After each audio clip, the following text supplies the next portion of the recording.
Yes. It was a Ferrari runaway. Yes, in the Paddock F1, Greedy and the Cheese. We are back down under in Melbourne, Australia, for the first time in 1,118 days since we've last raced at Albert Park. How about that, Michael? That's a long damn time. That's a lot of days. And how about this? Over 400,000 people made the pilgrimage down there by the sea in Australia over the weekend. That's a lot of darn people that showed up to watch some racing. That's the population of a medium-sized city. Absolutely. And Michael, while you're down there in Australia, I know you like this stuff. Why don't you get a cup of the world's best coffee? That's right. Melbourne is known to have the best coffee in the world. Baristas from Melbourne are recruited to London, New York to pour that cup of joe.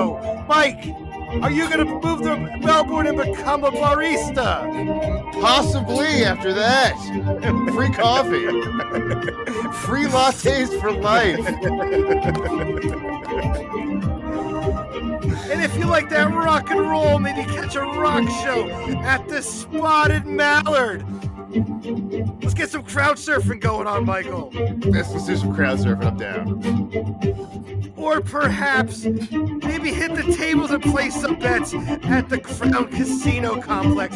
It's the largest casino complex in the Southern Hemisphere, but this isn't a no travel show. This is an F1 show, and we are back racing at Albert Park, reprofiled. We were supposed to have this last year, but because of COVID, it got delayed. We're down to 14 corners. The old 910 chicane. Oh yeah, by the way, that's gone. We have 3 DRS zones. Lap times are 2.5 seconds faster, and it was resurfaced for the first time in 25 years. When was the last time you heard of a city street not being repaved in 25 years? I want to know what kind of asphalt they got down there in Australia, because we need that up here in the States. And yes, Ferrari is back. Leclerc gets the podium, takes home the weekend Grand Slam. First for Ferrari since Singapore in 2010. Oh my God, that feels like a lifetime ago. Max doesn't finish the race again with reliability issues. Perez gets second. Georgie Boy gets on the podium in third. And oh yeah, Williams gets a point. They're off to Schneid for the season. I was up all night, haven't really slept, watching that baby live. Sounds like it. I'm caffeinated. I'm medicated. So is Greeny. Greeny, good morning, sir. Good morning. I was dared to write a rap song for this week for Down Under, so we're doing it. Get my beats. That's right. Finally down under. Engines roar like thunder. Tri-colored podium. McLaren is underrated, but Ferrari's always decorated. Russell beat Hamilton in 2 out of 3 races. That's crazy. Your demise of Lewis is hasty. First day racing forever. R.I.P. Heath Ledger.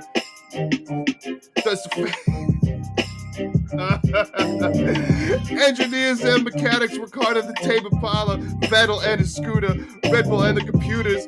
Daddy's got points. William's strategy was super. So sit there and listen. You made a violation in the Paddock F1 entertainment. I don't know. I give it a. I give that. Don't 3 quit your day job, sir. Don't quit your day job.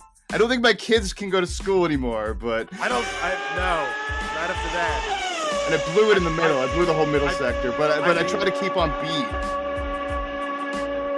Need some work. Yeah, don't quit your day job. You're not a rapper. You're not Eminem.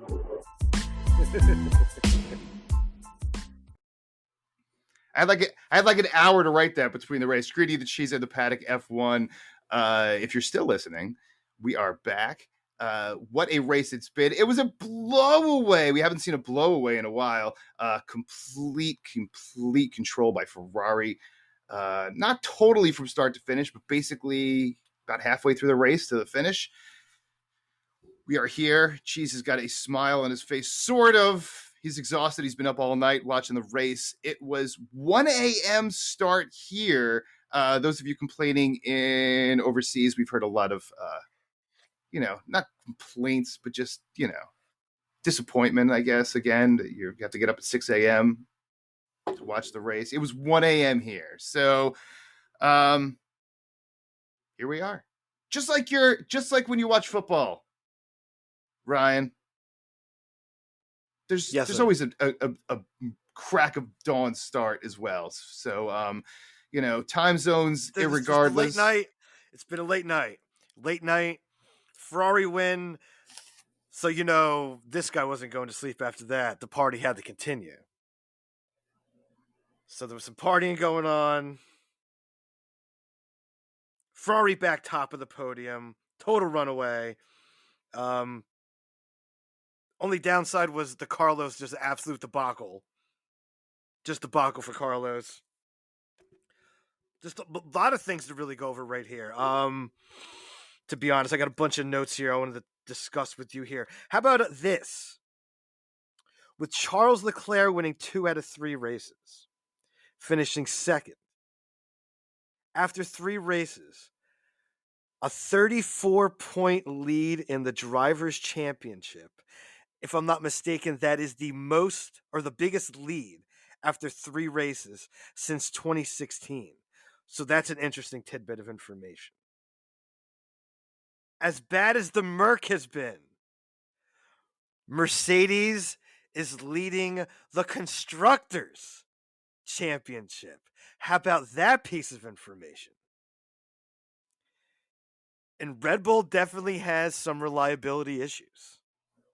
2 out of 3 races, Max does not finish. Red Bull's now on the back foot. Ferrari has just looked good everywhere we have been so far in Formula One. A lot of porpoising this weekend, though, so that was a little concerning for me, to be honest. But car was just on rails outside of that. It just looked like it was on rails. Outside the porpoising issue. Ferrari is definitely the team to beat. Definitely the team to beat right now.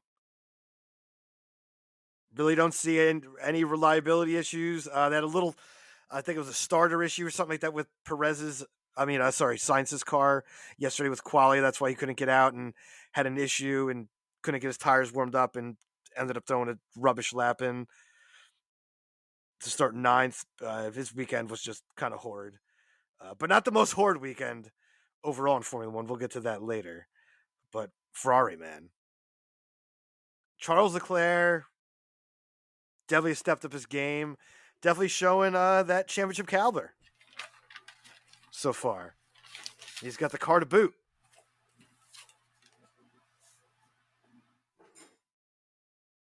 Does have the car to boot. No, I'm sorry. I'm going through my notes as you're going through your notes. Partially awake, partially here. It really was a runaway. Max had a moment there. I know. Again, irregardless of the situation, and they weren't beating Ferrari, right? Nope. Max Verstappen, nope. Even with Max and Sergio both up there, and Carlos Sainz is just done. His day was done early, basically from the word go, and there we were, and Leclerc took over, and it was just that kind of race. We saw that race so many times with Lewis Hamilton.